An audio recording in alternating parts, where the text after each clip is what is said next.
may kukwento ko sa inyo. Horror siya guys. Pero, napadiretso na yun.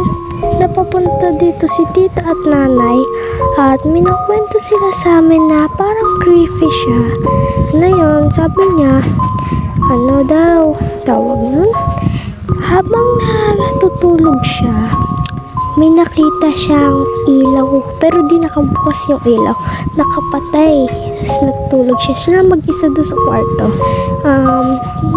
Yung mata niya parang dumidilatante. Tapos yan, may nakita siyang kandila na tawag nun, nakabukas on, tapos payat malaki, tapos naka-duster, basta ganun, damit ni nanay na parang dress.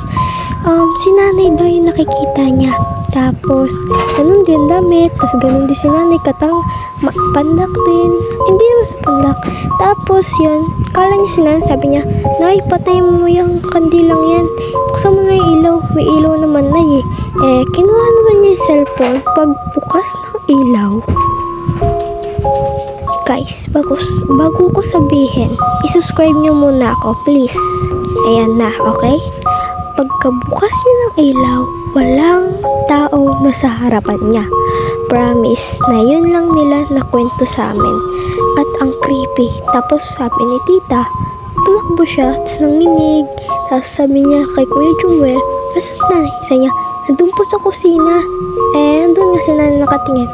Yun, ang creepy guys. Oh my god. Guys, comment nyo kung nangyari na rin sa inyo to, or sa mga pamilya nyo, or kung may nakwento sa inyo. Okay guys, bye! Like and subscribe.